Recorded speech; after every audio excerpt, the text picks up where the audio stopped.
தயவு அருட்பெரும் ஜோதி அருட்பெரும் ஜோதி தனிப்பெரும் கருணை அருட்பெரும் ஜோதி.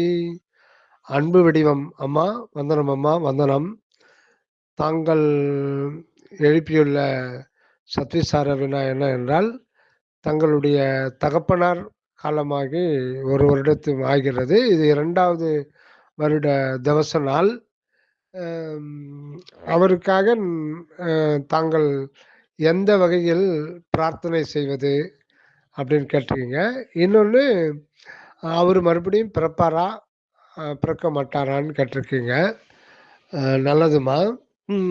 அதாவது ஒரு ஆன்மா வந்து முக்தி அடைகிற வரையில் தொடர்ந்து பிறப்பும் இறப்பும் பிறப்பும் இறப்பும் வந்துக்கிட்டு தான் இருக்கும் அப்படின்னு சொல்லிட்டு எல்லா ஞானிகளும் சொல்லுவது தான். அந்த பிறப்பு இறப்புன்றது ஒரு சுழற்சி தொடர்ந்து இருக்கும். இறந்தா மறுபடியும் பிறப்பாங்க, பிறந்தா எப்படி இறந்து தான் போகிறோம். இப்படி வந்து அது தொடர்ந்து வரும். இது அருணகிரிநாத பெருமான் சொல்லும்போது, எழுகடல் மணலை அளவிடின் அதிகம் எனது இடர்பிறவி அவதாரம் அப்படின்னார். கடல் கரையில மண்ணை எண்ண முடியாது. அப்படியே எண்ணிட்டாலும் நான் எடுத்த பிறவியினுடைய எண்ணிக்கையை கொண்டு வந்தா அந்த மணல் துகள்களுடைய எண்ணிக்கையை விட என்னுடைய பிறப்பு எண்ணிக்கை தான் அதிகமாக இருக்கும் அப்படின்னு சொல்லிட்டு ஒரு இதாக சொல்றார். மணிவாசக பெருமானும் திருவாசகத்துல எல்லா பிறப்பும் பிறந்திழைத்தேன்றார். இந்த உலகத்துல நம்ம எத்தனை வகையான உயிரினங்கள்ல பார்க்குறோமோ அது வந்து வள்ளல் பெருமான் வந்து 84 லட்சம் யோனி பேதம் அப்படின்றார். கிட்டத்தட்ட 1 கோடி வகையறா இருக்கு. அது ஒவ்வொன்றுத்துலையும் அது பிறந்து பிறந்து ஒரு பிறவியிலையும் அதனுடைய அனுபவம் கொஞ்சம் கொஞ்சமாக அது சேருது. அதாவது பக்குவப்பட்டு வருது. அறிவு வளர்ச்சி வந்து ரைஸ் ஆகிட்டே இருக்கு. அணு அணுவா ரைஸ் ஆகுது. அதுலேயும் எல்லா பிறப்பும் போக அந்த 84 லட்சம் அதில் ஒன்று தான் மனித பிறவி. ஆனால் இந்த மனித பிறவி மட்டும் பல, அதாவது நூற்றுக்கு மேலே மனித பிறவி தேவைப்படும் அப்படின்னு சொல்லிட்டு மெய்யன்பர்கள் சொல்கிறாங்க. 100, 200 கூட. ஆனால் அதாவது ஆயிரம் ஆண்டுகள் ஆகுதான் இந்த மனமானது பக்குவம் அடைகிறதுக்கு. அதனால பிறவின்றது அது தொடர்ந்து வந்துகிட்டே இருக்கும். எதுவரையில் அப்படின்னா அந்த ஆன்மாவானது மெஞ்ஞான நிலை அடைகிற வரையில், சுருக்கமாக சொல்ல போனால் தன்னை உணர்கின்ற வரையில் அதுக்கு வந்து பிறவி தொடர் நீண்டு கொண்டே போகும். வேற வழியே இல்லை. அப்போ அதுக்கு காரணம்னா அது அனுபவம், புற உலகத்திலிருந்து அனுபவத்தை அது சேகரித்து கொள்கிறது. என்ன அனுபவம் அப்படின்னா இன்ப துன்ப அனுபவம். இந்த புற உலகத்துல பொருள்கள் மூலம் புலன்கள் வாயிலாக இந்த ஆன்மா ஜீவ நிலையில இன்பத்தையும் துன்பத்தையும் அனுபவிக்குது. இந்த இன்ப துன்பம் அனுபவம் இல்லை அப்படின்றா மெய்ஞானத்தை பெற முடியாது. அப்படி ஒரு இதுதான் இருக்கு. அதனால இதை வச்சுத்தான் நம்ம வந்து மெய்ஞானத்தை பெற முடியும். உலகம் அப்படின்னு ஒண்ணு இல்லை அப்படின்னா நமக்கு இந்த பௌதிக உடம்பே இருக்காது. அப்ப மனமே இருக்காது. அப்புறம் வந்து உயிரும் இருக்காது. எதுவுமே இருக்காது. ஆக நம்ம வாழ்க்கைன்னு ஒண்ணு தேவைன்னா உடம்பு வேணும், மனம் வேணும், உயிர் வேணும், உணர்வு வேணும். இதுக்கு எல்லாத்துக்கும் பூமி வேணும். ஆக இந்த அண்டம் வேணும். இது எல்லாமே ஒரு ப்ராசஸ். இந்த ப்ராசஸ் மூலம் இது வந்து பல கோடி வருடங்களா இது வந்து அனுபவத்தை பெற்றுக்கொண்டே இருக்கிறது. அதாவது ஒரு குருநாதர்கிட்ட 2 புதியவர் வர்றாங்க அந்த ஆசிரமத்துக்கு. அதில் 2 பேரும் 2 சந்தேகம் கேட்டுட்டு வர்றாங்க.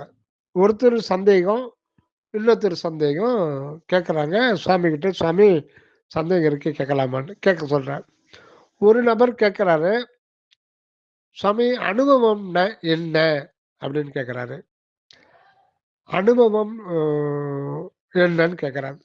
இன்னொருத்தர் சுவாமி வாழ்க்கை அப்படின்னா என்னன்னு கேட்குறாரு. இந்த வாழ்க்கை அப்படின்னா என்ன அப்படின்னு கேட்டவருக்கு சாமி என்ன சொல்றாருன்னா, வாழ்க்கைன்னா ஒரு அனுபவம் அப்படின்றார். அனுபவம்னா என்னன்னு கேட்குறவங்களுக்கு அனுபவம் தான் வாழ்க்கை. ஆக வாழ்க்கை, அனுபவம் 2ம் சேர்ந்து வாழ்க்கை என்பது ஒரு அனுபவம் தான். இது எப்படி இருக்குன்னா, அனுபவம்ன்றது ஒரு காயின் மாரி. ரூ. 1 காயின் இருக்குன்னு வைங்களேன். இந்த காயினுக்கு 2 பக்கங்கள் இருக்கிறது. 2 பக்கம் ஒரே பக்கம் இருக்கிற காயின இயற்கையா பார்க்க முடியாது. அது பேப்பர் ஆகட்டும், காயின் ஆகட்டும். 2 பக்கங்கள் இருக்கு. இப்போ 2 பக்கங்களுக்கும் மையத்தில் இருக்கிற அந்த ஒன்று தான் அந்த ஜீவன். இந்த ஜீவன் வந்து ஒரு பக்கம் உலகத்தின் மூலமா அனுபவத்தை பெற்றுக்கொள்கிறது. இந்த அனுபவம் பூர்த்தியாகி, இந்த இன்பம், துன்பம் 2ம் சேர்ந்து அடிதான். அது ஒரு அடிதான். "அடியாத மாடு படியாது" அப்படின்னு சொல்லுவாங்க. இந்த அடி மூலம் தான் வந்து உண்மைய உணர முடியும். இன்பம் நம்ம வந்து பொருள்கள் மூலமா தான் இந்த ஐம்புலன்கள் வழியா அந்த ஆன்மா அனுபவிக்குது. எந்த இடத்துல வச்சு அனுபவிக்குதுன்னா, இந்தாண்ட பக்கம். அதாவது காயினுக்கு இந்த வெளிப்புறத்துல இருக்கிற பக்கம், அங்க தான் ஜீவன் இருக்கு. அந்த ஜீவனோட சேர்ந்து இருப்பது தான், ஒட்டிக்கிட்டு இருப்பது தான் மனம், இந்த தேகம் எல்லாமே அதோட இருக்கிறது தான் ஒரு பக்கம். இந்த அனுபவத்த ஆன்மா தான் அனுபவிக்குது அப்படின்னாலும், ஆன்மா வந்து இப்ப இறந்த நிலையில் தான் இருக்குது. அது தன்னை செத்த நிலைன்னு சொல்லுவார் வள்ளலார். "செத்தவரெல்லாம் சிரித்தாங்க எழுதுறல் அத்தகை காட்டி அருட்பெருஞ்சோதி. இறந்தவர் எழுக என்று எண்ணியாங் எழுப்பிட அறந்துணை எனக்கு அருட்பெருஞ்சோதி." அப்ப வள்ளலார் செத்தவர் அப்படின்னும், இறந்தவர் அப்படின்னு சொல்றது யாருன்னா, செத்து போனவங்கள் இல்ல. உயிரோடு இருக்கிற நம்மள பார்த்து தான் சொல்றாரு. ஏன்னா, நம்ம யாருன்னு நமக்கு தெரியாமயே நம்ம வாழ்ந்துகிட்டு இருக்கோம். நம்ம இருக்கிறோம். பட் நம்முடைய இருப்பு வந்து எதனால் ஆனது? நம்ம எப்படி திடீர்னு இருக்க வந்தோம்? திடீர்னு எப்படி இல்லாம போறோம்? நம்மளால எப்படி இப்பொழுது இருக்க முடிகிறது? நாம் இப்பொழுது இருப்பதற்கு எந்த ஆதாரம்? அத பத்தி நாம கேள்வியே கேட்கறதில்ல. இருந்துகிட்டு இருக்கோம். அது அது அதுவா இருந்துகிட்டு இருக்கு. அது நம்ம இருந்துகிட்டு இருக்கு. ஆனா, அந்த இதுக்கே நம்ம போறதில்ல. அதுதான் வாழ்க்கையில ஒரு ஒரு புதிர். இத பத்தி நாம யாருமே சிந்தனை பண்றதில்ல. நம்மனால எப்படி இருக்க முடியுது? இப்ப எப்படி இருக்க முடியுது? அப்படின்னு நாம அந்த கேள்வி பக்கமே போறதில்ல. அது வந்து நமக்கு முன்னோர்கள் செஞ்ச தவறு தான். நம்ம அப்பா, அம்மா, தாத்தா, பாட்டி யாரும் அதுக்கு வழிகாட்டல. கல்வி முறையும் அப்படிதான் ஆயிப்போச்சு. அதனால ஃபர்ஸ்ட் கொஸ்டின் வந்து நம்முடைய இன்னர் செல்வ பத்தியே இல்ல. எல்லாம் வெளிப்புறத்துல இருக்கிற பொருளு, ஆற்றலு இத பத்தி தான் நம்ம இந்த சாப்பாட்டுக்காக, வயித்து பிழைப்புக்காக நம்ம படிக்கிறோம். அது படிப்பு தான். ஆனா கல்வின்றது என்னன்னா, நாம யாருன்னு தெரிஞ்சுக்கிறது. நம்ம எப்படி வந்திருக்கோம்? ஏன் வந்திருக்கோம்? நம்ம வந்த காரணம் என்ன? இந்த பிரபஞ்சம் ஏன் தோன்றுச்சு? இந்த பிரபஞ்சத்துக்கு தோற்ற காரணம் என்ன? இந்த பிரபஞ்சம் ஆதியில தோன்றி எத்தனையோ 1000, 1000 கோடி, கோடி வருடங்களுக்கு முன்னாடி தோன்றி அன்றிலிருந்து மெதுவா பரிணாமம் அடைந்துகிட்டே இருக்கு. எல்லாம் ஒரு பரிணாமம். இப்ப இந்த பரிணாமம் எங்க முடிய போது? இப்போ நாகரீகம்லாம் கூட ஒரு பரிணாம வளர்ச்சி தான். இந்த நாகரீக வளர்ச்சிலாம் ஒரு 200 வருடத்துக்கு முன்னாடி ஆரம்பிச்சது. இன்னைக்கு ஒரு உச்ச கட்டத்தை எட்டியிருக்கு விஞ்ஞானம். அதுக்கு முன்னாடி எத்தனையோ 1000 கோடி வருடங்கள்லாம் இல்லாத ஒரு நாகரீகம் இப்ப 200 வருடங்கள்ல விஞ்ஞானம் வளர்ந்துச்சு. அதுக்கு முன்னாடி 2000, 3000 வருடங்களும் இருந்தது நாகரீகம். ஆனா அது சாதாரண பொருள் சம்பந்தப்பட்டது. இப்ப நீங்க பார்த்தீங்கன்னா, முகஞ்சதோரோ, ஹரப்பா அதெல்லாம் பள்ளி பாடப்புத்தகத்துல படிச்சிருக்கோம். அவங்கலாம் ஒரு 3000, 4000 வருடங்களுக்கு முன்பே அ அடுக்குமாடி கட்டடங்கள்லாம் கட்டியிருக்காங்க. அது பூமியெல்லாம் புதையுண்டிருக்கு. அவங்க தெருவுல கால்வாய்லாம் கட்டியிருக்காங்க. கழிப்பறைலாம் கட்டியிருக்காங்க. இதெல்லாம் ஒரு ஆதாரத்தோட புதைபொருள் ஆராய்ச்சியாளர்கள் தோண்டி எடுத்து கண்டுபிடிச்சிருக்காங்க. அப்ப 5000 வருடங்களுக்கு முன்னாடி இல்ல. அது பரிணாமம், வளர்ச்சின்றது வாழ்க்கையில ஒரு அ மேம்பட்ட ஒரு வாழ்க்கை மனிதன் வாழ ஆரம்பிக்கிறான்.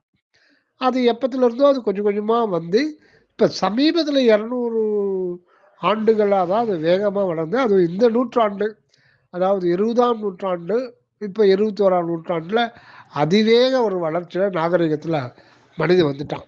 அப்ப இந்த பரிணாமம் இன்னும் இது முடியுமானா முடியாது. இதுக்கு அடுத்தது என்ன? இப்ப இப்ப இந்த காலகட்டத்துல தான் உலகமே அழிவின் விளிம்பிலே இருக்கிறது. இது எல்லோரும் நம்ம பார்க்கிறோம். போ எத்தனையோ இயற்கை சீற்றங்கள் ஆகட்டும், சண்டை, போர், ஜாதி மத சண்டை, பிரிவினைவாதம், பகை, போர் எங்க வந்து அமைதி இல்லாத ஒரு சூழ்நிலை தான் இன்றைய பூமியில நிலவிட்டு இருக்கு.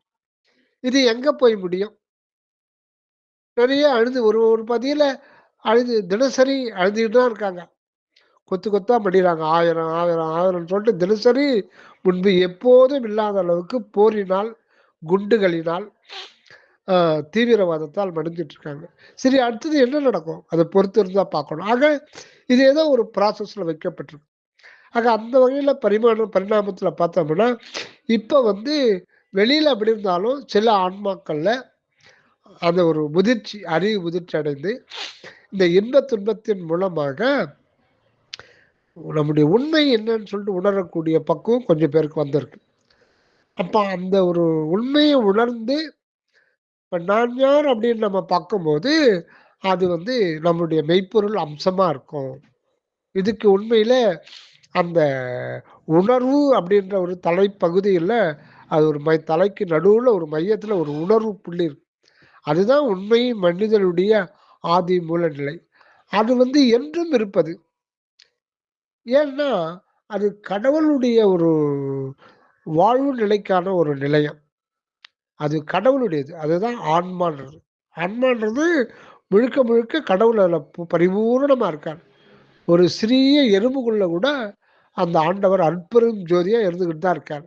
ஆனா, அந்த எறும்புக்கு தெரியாது. அதுக்குள்ள தான் இருக்காரு. அந்த எறும்பு என்ற ஜீவனோடு ஜீவனா தான் இருக்காரு. அதனால தான் "உயிருள் யாம் எம்முள் உயிர் இவை அறிந்தே உயிர் நலம் பரவுக" அப்படின்றார். உயிருக்குள்ள கடவுளும், கடவுளுக்குள்ள உயிரும் இருக்கு. இத பிரிக்க முடியாது. ஒரு இயற்கையா உள்ளது. ஆனா அதுக்கு தெரியாது. ஏன்னா, அதுதான் ஒரே ஒரு காயம் தான். அந்த பக்கம் ஆன்மாவும், கடவுளும். இந்த பக்கம் அதனுடைய இன்னொரு பக்கம் லைஃப் பார்த்தீங்கன்னா, அதுவே ஜீவனாவும் இருக்கு. அந்த ஜீவனுக்கு தேவையான ஏவல்கள் தான் இந்த உடம்பு, மனம், உணர்வு, உலக சூழ்நிலை, இன்ப துன்ப அனுபவங்கள் இதெல்லாம் ஃபீட் ஆயிட்டே இருக்கும். நம்ம வேண்டும்னாலும் சரி, வேண்டாம்னு சொன்னாலும் சரி, இயற்கை வந்து இன்பத்தையும் குடுக்கும், துன்பத்தையும் குடுக்கும். அதுக்கு பேரு சிற்றின்பம், பெருந்துன்பம். இதன் மூலம் தான் நம்ம ஒரு பாடம் கத்துக்கிறோம் இந்த வாழ்க்கை. உலக வாழ்க்கை நமக்கு இது ஒரு பாடம். இது சதம் அல்ல. இது உண்மையும் அல்ல. அந்த நித்திய வாழ்வுக்கு நம்மள இறைவன் தயார்படுத்துறான். அலங்காரம் பண்றான். நமக்கு தயார்படுத்துறான். அதுக்கான ஒரு இதுதான் இத்தனை பிறவிகள் தேவைப்படுது. இத்தனை பிறவிகள் தோறும் நம்ம தயார்படுத்தி, இப்போ இந்த காயினுக்கு அந்தாண்ட பக்கம் இருக்கிறது தான் அந்த அனுபவம் தான் சச்சிதானந்தம் என்கின்ற அனுபவம். அது தோன்றிடுச்சுன்னா மறுபடியும் மறையாது. எத்தனை கோடி, கோடி, கோடி யுகங்கள் ஆனாலும், அந்த சச்சிதானந்த அனுபவம் எப்பவுமே இருந்துகிட்டே இருக்கும். ஆனா, இந்த பக்கம் இருக்கிற அனுபவம் வந்து இன்னைக்கு இன்பமா இருப்போம். அது மறைஞ்சிரும். நாளைக்கு துன்பம் வரும். அது சில நாள் நீடிக்கும். மறுபடியும் இன்பம் வரும். இப்படி ஒவ்வொரு பிறவிலையும், ஒவ்வொரு நாளிலையும் இன்பம், துன்பம் வந்து நிலையில்லாது மின்னல் போல மின்னி மின்னி மறையும். மின்மினி பூச்சி மாரி. இப்ப மின்னல் இருக்கு. அது பயங்கர வெளிச்சம் கொண்டது தான். சூரியன் போல அது வந்து பயங்கர கண்ணால மின்னல் மின்னும்போது பார்த்தோம்னா, நம்ம கண்ணே போயிரும். அவ்வளவு வெளிச்சம் கொண்டது தான். ஆனா, அத வச்சுட்டு ஒரு புத்தகத்த படிக்க முடியுமா? முடியாது. ஏன்னா, தோன்றி அந்த க்ஷணத்திலே அது அழிஞ்சு போயிரும். அதே மாரி தான் நாம அனுபவிக்கிற சிற்றின்பங்கள். அப்ப இத அனுபவிக்க வைக்கிறார். இறைவனே தான் அனுபவிக்க வைக்கிறார். அந்த ஜீவனுக்குள்ள அவா அப்படின்ற ஒரு ஃபோர்ஸ ஃபிக்ஸ் பண்ணி, அ அது ஜீவனுடைய குற்றம்னு சொல்ல முடியாது. அது ஒரு ப்ராசஸ். ஜீவனு அந்த உணர்வுக்குள்ள அவாவையே ஃபிக்ஸ் பண்ணி வச்சிருக்காரு. அவாவ ஃபிக்ஸ் பண்ணிட்டு, அந்த ஜீவன்ல படிப்படியா 3 குணத்த வந்து காரியப்படுத்துறார். தமோ குணம், ரஜோ குணம், சத்துவ குணம். சத்துவ குணத்துல உடனே வராது. முதல்ல தமோ குணம் தான், தாமச குணம். அந்த ஒரு இதில் வந்து சோம்பல், எல்லா மைனஸில் இருக்கிற குணங்கள் எல்லாமே, பொறாமை, சூது, வாது, கொலை, குற்றம், எல்லா இதுவும் அந்த குணத்தில் வெளிப்படுத்தி, அப்போ அந்த ஜீவன் வந்து ஒரு அவாவை ஏற்படுத்தி ஒரு இன்பத்தை அனுபவிக்கணும், இன்பத்தை அனுபவிக்கின்ற ஒரு நாட்டத்திலேயே இருக்கும். அப்போ அனுபவிக்க அது முயற்சி பண்ணும்போது அதுக்கு எதனா தடைய வந்தால் அது வந்து கோபத்தினால, வெறுப்புனாலையும் என்ன ஒன்றாலும் பண்ணிடும். அப்போ அது வந்து கர்மாவாக மாறும். அந்த கர்மா தான் அடுத்தது துன்பத்தை கொடுக்கும். அப்போ இன்பத்தையே கொடுத்தா வர்றாரு. அப்புறம் அதாவது நியாயமற்ற முறையில், வன்முறையில் பிறரிடம் இருந்து அந்த துன்பத்தை பொருள் மூலமோ வேறு எது மூலமோ அந்த இன்பத்தை நுகருகின்ற போது அதனுடைய பலன், கர்ம பலன் வந்து நமக்கு துன்பமா கொடுக்குது. இது ஒரு ப்ராசஸ் இயற்கையை வச்சிருக்கு. இந்த ப்ராசஸ் வழியாக தான் எல்லாருமே வர முடியும், வரணும். இல்லைன்னா அனுபவம் கிடைக்காது. அப்படி அந்த இதில் வரும்பொழுது இப்போ துன்பத்தை நம்ம அனுபவிக்கிறோம். இப்போ இதுக்கு அப்பால இன்னொரு கோணத்தில் இந்த இன்பம் துன்பம் வந்து பல பிறவிகளில், நூற்றுக்கணக்கான மனித பிறவிகளை தான் அதை உணர முடியும். மற்ற ஜீவனில் உணர முடியாது. மற்ற ஜீவன்களுக்கு வந்து ஒரு கொலை புரியும் போது துன்பமே தவிர, மனிதனை போல் வாழ்நாள் பூரா மனக்கவலை, பயம், தீராத நோய் நொடிகள், அந்த மாதிரி மற்ற ஜீவராசிகளுக்கு இருக்கிறது இல்லை. அது வந்து வாழ்ந்துக்கிட்டு பல நேரங்களில் கொலையாலும் மற்ற ஒரு இதனாலையும் அது வந்து அவஸ்தைப்படுதே தவிர, மனிதனைப் போல் மற்ற ஜீவராசிகள் இன்பத்தையும் சரி துன்பத்தையும் சரி அவ்வளவு கிடையாது. மனித பிறவியல்னா இந்த மனம் பக்குவப்படுத்துவதற்காக இவருடைய ஆயுள் 100 வருடம் வரை கூட இருக்கு. 100 வருடம் வாழ்ந்து வாழ்ந்து ஒவ்வொரு நாளும் இன்பத்தையும் துன்பத்தையும் இறைவன் கொடுக்கிறார், ஃபீட் பண்றார். எனக்கு இந்த காயினுக்கு வெளிப்புற பக்கம் இருக்கிற ஜீவனுக்கு எது மூலமா? இந்த தேகத்தின் மூலமா, தேகத்தில் இருக்கிற 5 புலன்கள் மூலமா, புலன்களுக்கு தலைவனாக இருக்கிற மனத்தின் மூலமா, உயிராற்றின் மூலமா ஜீவன் ஜீவன்ல ஏற்படுது. ஆனா அனுபவிக்கிறது என்பதோ எதுன்னா ஆன்மாதான். சித்து என்கின்ற அறிவு தான் அனுபவிக்கிறது. ஆனா அது எங்க வச்சு அனுபவிக்கிறதுனா, காயினுக்கு இந்த பக்கம் வச்சு தான் அனுபவிக்க முடியும். ஏன்னா அந்த ஆன்மா இப்போ வந்து சத்த நிலையில இருக்கு. எல்லாமே இறைவனுடையது. ஆக இந்த ஜீவன்ல அனுபவிக்கிற இன்ப துன்ப அனுபவங்கள் எல்லாமே நிலைக்காது. ஆனா இது எல்லாம் ஒரு இந்த அனுபவம் அதிசூக்குமான முறையில அந்தாண்ட பக்கம் இருக்கிற இந்த காயினுக்கு இன்சைடா உள்பக்கமா இருக்கிற சைடு தான் ஆன்மாவும் உள்ளொளியும் சேர்ந்து இருக்கு. அந்த ஆன்மாவில் போய் பதிவாயிடும். ஒவ்வொரு அனுபவம், ரோட்ல நடந்து போறோம், முள்ளு தைக்குது, அதனால வந்து 1 இன்ச் அளவுக்கு முள்ளு கால்ல தைக்குது, ஒரே வலி தாங்க முடியல 1 மாசமா. இந்த அனுபவம் வந்து அந்த நேரத்துக்கு வலி இருக்கும். ஆனா அதனுடைய இது வந்து அதிசூக்குமான முறையில ஆன்மாவுல பெர்மனன்ட்டாவே தங்கிடும். இப்படி ஒவ்வொரு பிறவிலையும் அனுபவிச்சதெல்லாம் அந்த ஆன்மாவுல தங்கி தங்கி தங்கி தங்கி அந்த பதிவுகள் ஒரு குறிப்பிட்ட அளவுக்கு பாரம் ஏறும்போது தான் அந்த ஆன்மாவானது சிந்திக்க ஆரம்பிக்கும். இதுதான் இறைவனுடைய திருச்செயல். அப்பதான் அது தன்னை உணர ஆரம்பிக்கும். அப்புறம் தான் அதுக்கு மேலும் மேலும் அதுக்கு அந்த தன்னை உணர்வதற்கான சூழ்நிலையை புறத்தில் வகுத்து கொடுத்து அது மெய்யுணர்ச்சியை ஆண்டவர் ஊட்டி விடுறார். அப்ப எப்ப அது நடக்குது அந்த பக்கம் அனுபவம்னா, இந்த பக்கம் அனுபவத்தை நம்ம பார்த்தோம்.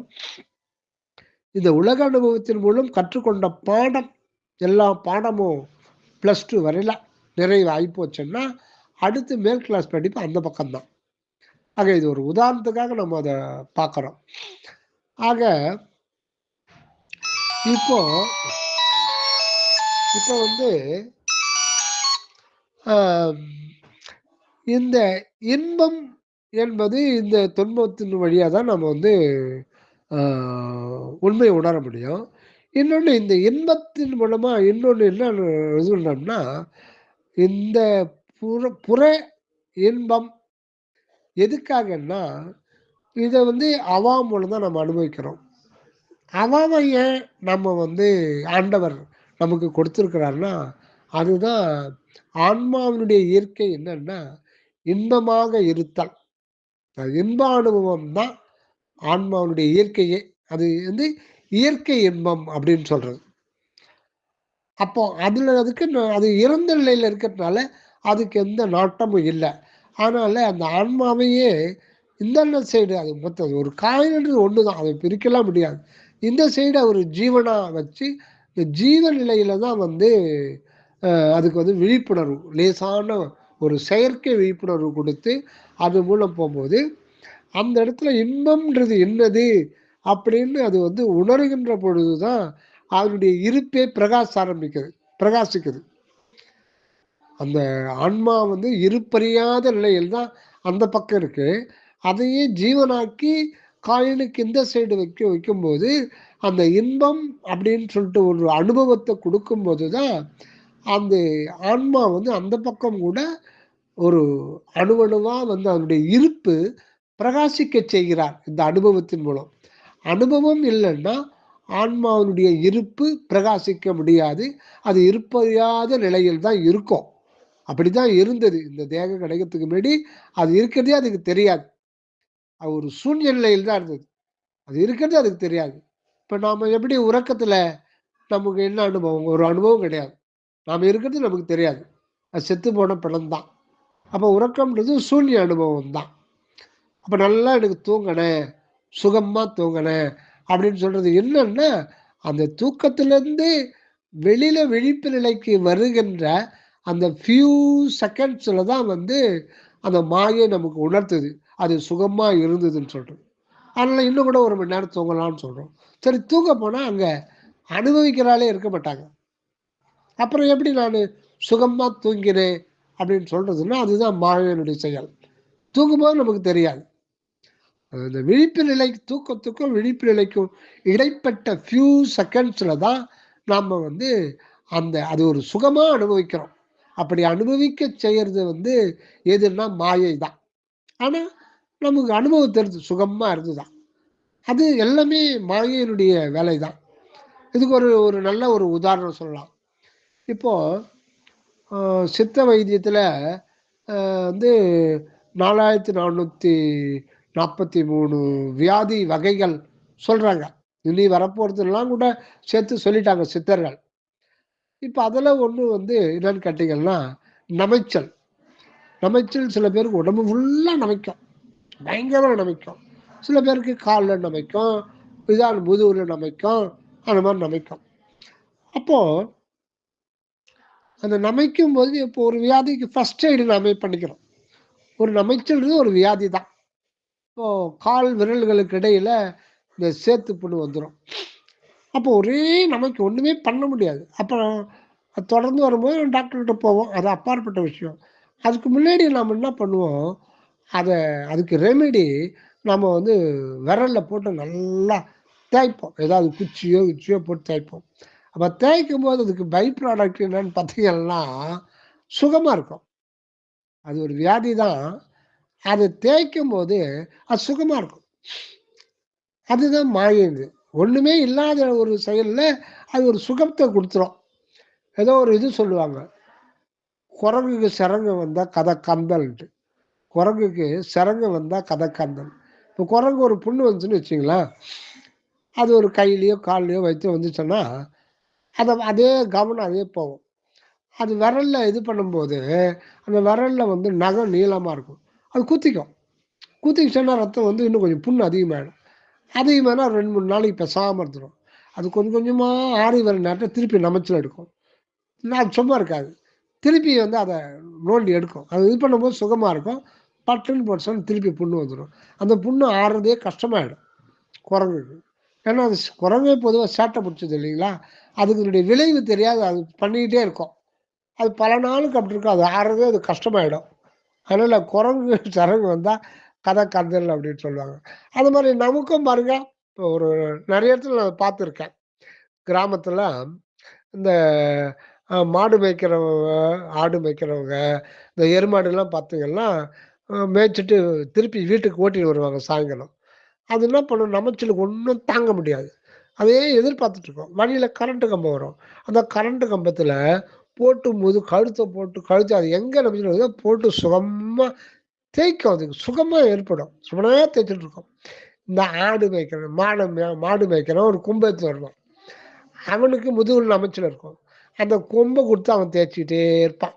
அது சுகமாக இருக்கும். ஆனால் எருமாடு தேய்க்கும் அதை பார்த்து வீட்டுக்கு ஓட்டுவான். அப்போ இவனுக்கு இருக்கிறது தானே அதுக்கு இருக்கும். எதுக்கு சொல்கிறேன்னா இதுதான் மாயன்றது. அதை தூக்கத்திலிருந்து விழிப்பு நிலைக்கு வர அந்த ஃபியூ செகண்ட்ஸ் தான் அந்த மாயம் இது உணர்த்திடும். எல்லாமே அதே மாதிரி தான். ஃபியூ செகண்ட்ஸ் தான் மின்னல் போல். அதனால தான் மீண்டும் துகளிடும். இப்போ அந்த நேரத்தில் நம்ம இல்லாமல் போகிறோம். எதுக்கு நம்ம இதை சொல்கிறோம்னா இப்படி தான் ஆன்மா இருக்குது. ஆன்மாவோடைய நிலை நம்ம உறக்க நிலை. ஆன்மாவோட உறக்கம்ன்றது நம்ம காரண சரீரத்தில் போய் ஒடுங்கிடுறோம். தலைக்கு நடுவில் இருக்கிற காரண சரீரத்தை ஒடுங்கிட்டு இருக்கோம். அதனால காரண சரீரம்னா நமக்கு என்னன்னே தெரியாது. அதனால நம்ம இல்லாமல் போகிறோம். இருந்தும் இல்லாமல் போயிடுறோம். அதுதான் தூக்கம்ன்றது. ஆக அதனால இறைவன் அதை அந்த ஆன்மாவிலிருந்து அதை அதனுடைய கதிர்வீச்சை இந்த காயினுக்கு எந்த சைடு வச்சு ஜீவனாக்கி ஜீவனுக்கு தேவையான போகப் பொருள்கள் தேகம் முதல்ல தேகம் தேவைப்படும் பொருள்கள் இதன் வழியை இன்பத்துன்ப இது பண்ணுறாங்க. ஆக அந்த ஜீவனில் ஆவலையை ஃபிக்ஸ் பண்ணி அது வாழ்நாளில் இன்பத்தை அந்த ஆவல் இல்லைன்னா அது இன்பத்தையே நடாது. ஆக அவன் தான் பிறவிக்கு தொடர் காரணம். ஒவ்வொரு பிறவிலும் நம்மை தொடர்ந்து துரத்துவது அவா அப்படின்னு சொல்லிட்டு வள்ளுவ பெருந்தகை சொல்லியிருக்கார். அந்த அவாவை அழிக்கவே முடியாது. ஏன்னா இறைவன் தான் அங்கே வச்சிருக்கிறதே வச்சிருக்கு இறைவன் தான் வச்சிருக்கார். அது இறைவன் தான் நீக்குவார். ஆக இந்த அமா இருக்கிறதுனால தான் அது இன்பத்தை நாடுது. அப்போ அந்த இன்பத்தை நுகருகின்ற பொழுதுதான் அவனுடைய இருப்பு. இன்பம்ன்றது ஒரு அனுபவம். இந்த அனுபவம் அந்த ஜீவன்ல போய் இதாகும்போது அவனுடைய இருப்பு பிரகாசிக்குது.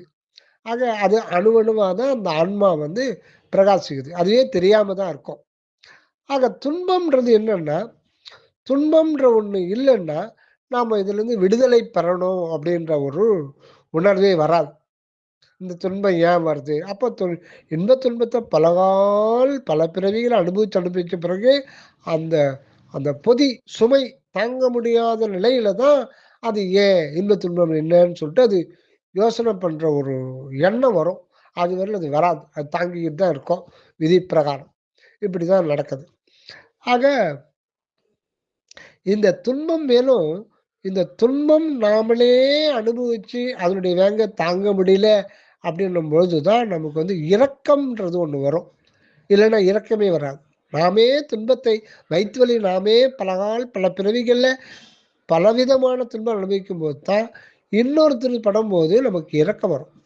இரக்கம் தான் இறைவனுடைய கடைசி டெஸ்டினேஷன். அகண்ட வெளியில அன்பா இருக்கார். ஆனா அந்த அன்பு வாழ்வு நிலையில அது வரல. அப்புறம் மனிதன் ஆன்மாவுக்குள்ள அவர் அருளா இருக்கார். அருள் நிலையில அவருக்கு இரக்கம்ன்றது கிடையாது. இரக்கம் அப்படின்றது மனிதன் ஜீவன்ல தான் அது அனுபவப்படுத்துறார். ஆன்மா ஜீவன்ல தான். அதனால ஜீவ காருண்யம் அப்படின்னு சொல்றது. ஆக அகண்ட வெளி முழுதும் அன்பு சத்துவமா இருக்கிறவரு அந்த இடத்துல அருள் தன்மையோடு இருந்தாலும் அந்த அருள் தன்மை விளங்குவதற்கு அங்க வழி இல்லை. அந்த அருள் தன்மை விளங்குறது நம் தலைக்கு நல்லுகிற ஆன்மாவில். அது இறைவனுடைய இரண்டாவது. அதுதான் அருள் உணர்வு. அருள் உணர்வுன்றது கடவுளுடைய அறிவு. அந்த அருள் உணர்வு இயலும் செயலோடு விளங்கும் போது தான் அகத்துல ஆன்மா உள்ள இயலாகவும் அருள் இயலாகவும் அருள் இயலாக மட்டும் இருந்தால் விளக்கம் பூர்ணமாகாது. அவர் அருட்செயல்னால ஆக்கல் காத்தல் அழித்தல்னால இந்த பிரபஞ்சத்தை படைச்சு சூரியன் சந்திர வானம் 5 பூதங்களை படைச்சு 5 பூதங்களின் கூட்டணுக்களாக மனித உயிர் வடிவங்களாக உடல்களாக படைச்சு அனைத்துமே செயலா இந்த உலகமே செயல் உலகம்தான். அருள் உணர்வினுடைய இயல் அகத்தில் இருக்க அதனுடைய செயல் தான் புற உலகமாகவே இருக்கு. பொருட்சக்தி கிரியாசக்தி ஞான சக்தி யோக சக்தி அருள் சக்தியா இருக்கு. ஆக இது ஆண்டவருடைய இரண்டாவது நிலை அருள் விளக்க நிலை அருள் உணர்வு. அதுல அதுதான் கடவுளுடைய கருணை. அது ஜீவ கருணை இல்லை. கருணை அல்லது தயவு அல்லது அருள் மூணுமே ஒண்ணுதான். இந்த கருணை வந்து கடவுள் கருணை, அது அருள்னு சொல்றது அல்லது கடவுள் தயவுன்னு சொல்றது. ஆனால் கருணைன்னும் போது அது ஜீவ கருணையும் இருக்கு, கடவுள் கருணை இருக்கு. தயவுன்னும் போது ஜீவ தயவுன்னு சொல்லலாம், கடவுள் தயவு அப்படின்னு சொல்லலாம். ஆனா அருள் என்பது ஜீவ அருள்னு சொல்ல முடியாது, அது வழக்கத்துல கிடையாது, சொல்லவும் கூடாது. அருள் என்பது அது கடவுளுக்கே உரிய தன்மை. அந்த அருள் வந்துதான் வரலாறு தனிப்பெரும் கருணை என்றார். அது 2 கூறா இருக்கும். அது அறக்கருணையாகவும் இருக்கும், மரக்கருணையாக இருக்கும். மரக்கருணைன்றது அறக்கருணையுடைய ஒரு மாற்று தோட்டம். ஒருத்தவன் நல்வழி வரல அப்படின்னா அவனுக்கு துன்பத்தை கொடுப்பார். அந்த இடத்துல இறைவன் வந்து கருணை உடையவர் தான். ஆனா அவரு பண்றது வந்து துன்பத்தை கொடுத்தாத்தான் அவன் திருந்துவான்றதுக்காக அவர் கடுமையான சோதனையும் தீராத வியாதியும் கொடுத்து தான் ஒருத்தர் வழிக்கே வரவாத தீநெறியில போறான்னா வேற வழி இல்லைன்னு அவர் வந்து மரக்கருணை செலுத்துறார். ஆக மரக்கருணைக்கு பின்னாடி அந்த அருள் இருக்கு. ஆனா மனிதனை போல் அவர் வந்து எல்லாரையும் பார்த்து இறக்கப்படுவாரான்னா அந்த இடத்துல வந்து அருளுக்கு அருக்கருணை மரக்கருணை தான். சரி, அடுத்தது தான் 3வது ஸ்டேஜ். அதே அன்பு தத்துவத்து 2வது ஸ்டேஜ் அருள் உணர்வு. 3வது தான் இரக்கம். இந்த இரக்கம்ன்றது மனிதனுடையதா கடவுளுடையதானா? அது கடவுளுடையது தான். கடவுளே மனிதனாக வந்து மனிதன் என்கின்ற ஜீவனாக வந்து தன்னை இரக்க உணர்வாக வெளிப்படுத்துகின்றார். இதுதான் கடவுளுடைய ஃபைனல் டெஸ்டினேஷன். அப்ப இரக்கம்ன்றது கூட அன்பு சத்துவத்திலிருந்து வெளிப்பட்ட ஒன்றுதானே தவிர அதுக்கு அயலாக இருப்பதில்லை. ஆக எல்லாமே கடவுள் மயம்தான். ஜீவகாருண்யம் என்பது கூட அது மனிதனுடைய ஜீவன் அப்படின்னு கிடையாது. அது சகமாகி சீவனாய் ஈசனாகி, அதனால அனைத்துமே கடவுள் தான். ஆக கடவுளுடைய நிலை அகண்டாகாச பெருவெளியில அன்பு என்கின்ற ஒரு இருப்பா இருக்காரு. அவரே 2வது அவருடைய தன்மையை ஒவ்வொரு மனிதன் ஒவ்வொரு ஜீவராசனுடைய தலை நடுவில் விளங்குற ஆன்மாவில் அருள் ஜோதியா, அருள் விளக்கமா, அருள் உணர்வே வடிவமா இருக்காரு. அதுதான் வள்ளல் பெருமான் தனிப்பெரும் கருணை என்றார். அடுத்த ஒன்று தான் அப்படி அதுவும் அதோட முடிஞ்சில்ல. அவர் ஜீவன்ல வந்து இரக்கம் என்கின்ற தன்மையா ஜீவகாருண்யமா தன்னை ஜீவனில் அந்த வண்ணமாக வெளிப்படுத்திக் கொள்ளுகின்றார். ஆக அதுக்குத்தான் வந்து துன்பத்தை கொடுக்கிறார் பல பிறவிகளை. தானே அந்த துன்பத்தை அனுபவிக்க துன்பம் என்பது தாங்க முடியாத ஒரு அனுபவம், பொறுக்க முடியாத துயரம். அப்படி தானே அனுபவிக்கும் போது தான் அந்த அனுபவத்துல ஏற்றுக்கொண்டு பக்குவம் வந்த பிறகு மற்றவர்களை பார்க்கும்போது அப்பதான் தான் அனுபவிச்ச மாதிரியே தெரியும். அப்பதான் அந்த இது வந்து கருணை வந்து வெளிப்படும், தயவு வெளிப்படும், தயவு ப்ராசஸ் வரும். இல்லைன்னா அது வராது. அப்போ ஒருத்தருக்கு ஒருத்தர் இந்த உலகத்துல எல்லோரும் தயவோடு இருக்கணும், ஒருத்தருக்கு ஒருத்தர் அன்பு புரியணும்னா தான் துன்பத்தை முன்பு அனுபவித்த அனுபவம் இருக்க வேண்டும். ஆக இன்ப துன்ப அனுபவத்துக்கு காரணம் இதுதான். ஆக இப்போ நம்ம விஷயத்துக்கு வருவோம். இப்போ நீங்க கேட்டது உங்களுடைய தங்களுடைய தகப்பனார் மறுபடியும் பிறப்பார்னா முக்தி அடைகிற வரையில பிறந்து தான் ஆகணும். அது யாரும் ஒன்றும் பண்ண முடியாது. இன்னொன்று என்னுடைய அம்மா, என்னுடைய அப்பா, என்னுடைய மனைவி, என்னுடைய மகன் அப்படின்னு நம்ம சொல்லிக்கிறதெல்லாம் அது வந்து ஒரு கற்பனை மாயை தானே தவிர எல்லாருமே எல்லா ஆன்மாக்களுமே கடவுள் இருக்கிறது. அது கடவுள் விளங்குகின்ற சன்னிதானம். அவருக்கு தெரியும் எந்தெந்த ஆன்மாவுக்கு எப்பப்போ எதை எதை கொடுக்கணும்னு சொல்லிட்டு. ஆனாலும் அப்படி கிடையாது. நாம நம்ம நம்ம நம்மை பெற்றவங்க, நம்ம கூட வாழ்ந்தவங்க, நம்மளை வளர்த்தவங்க, ஒவ்வொரு நாளும் நமக்கு அன்பு தொண்டு செஞ்சவங்க, தியாகம் பண்ண அவங்களுக்காக அவங்க இறந்த பிறகு நாம் மற்ற புற சடங்கு முறையெல்லாம் செய்யக்கூடாதுன்றவர்கள். உண்மையில ஒரு 10 நிமிடம் உட்காந்து அந்த ஆன்மா எங்கே வேணாலும் இருக்கலாம். இந்த பிரபஞ்சத்தில் ஏன் ஒரு 1000 லைட் இயர்ஸ்க்கு அப்பால இருக்கிற இதில் கூட அவங்க குழந்தையா பிறக்கலாம். அதனால ஆனால் அந்த மனோரீதியாக மன ஒருமைப்படுத்தி புருவ மத்தியில் இருந்து நாம் வந்து அவங்களுக்காக ஐயோ என்னை வளர்த்த எனக்கு தகப்பனாக இருந்து என்னை கூட இருந்து 40 வருஷம் என்னை வளர்த்த எனக்காகவே தன்னுடைய இதெல்லாம் தியாகம் பண்ணவருடைய ஆன்மா இப்போ எப்படி இருக்கோ, எங்கே இருக்கோ, என்ன பிறவில இருக்கோ, அதனால் இறைவா அவருக்கு வந்து ஒரு நல்ல பிறவி, நல்ல சூழ்நிலை, நல்ல ஒரு மெய்ஞானத்தை, முடிவானது மெய்ஞானத்தை தான். அது அருளுன்னு வேண்டிக்கணுமா, கண்டிப்பா அது போய் ஆண்டவர்ட்ட செய்ய வேண்டியதை தக்க காலத்துல செய்வார். அப்படித்தான் செய்யணும். அத விட்டுட்டு யாரையாவது கூப்பிட்டு காசை கொடுத்து 10,000 கொடுத்து தவசத்துக்கு அவங்க வா தர்ம புல்ல வாங்கி வா, மஞ்சள் வா, குங்குமம் வாங்கி வா, அபிஷேக பொருள் வாங்கி நீள பெரிய லிஸ்ட் போட்டு கொடுத்து 10,000த்துக்கு போட்டு கொடுத்து அவங்க மந்திரம் ஓதுவாங்க காசுக்காக. 5 நயா பைசா கூட அதனால பிரயோஜனம் கிடையாது. அதனால நாம அவங்களுக்கு உறவாக இருந்தவங்க ஆத்மாத்மா உட்காந்து தியானத்துல உட்காந்து அவங்களுக்காக பிரார்த்தனை பண்ணும்போது மட்டும்தான் அந்த ஆன்மாவுக்கு அந்த க்ஷணத்திலேயே அந்த ஆன்மாவுக்குள்ள இருக்கிற கடவுளுக்கு போய் சேர்ந்துரும். அவர் அருள் புரிவார். அதனால இப்படிதான் பிரார்த்தனை பண்ணணும். தோத்திரம் பண்ணி கூட நம்ம பிரார்த்தனை பண்ணலாம். அதனால தாங்கள் கேட்ட கேள்வி 2க்கு அந்த பிறவி எடுத்து தான் ஆகணும். அது வந்து டோட்டல் உங்க தகப்பனார் கேர் ஆஃப் அருட்பெருஞ்சோதி ஆண்டவர். அதனால எப்பப்போ உங்களுக்கு தோணுதோ அமாவாசை, தவசம் இன்னைக்கு தான் செய்யணும்னு கிடையாது.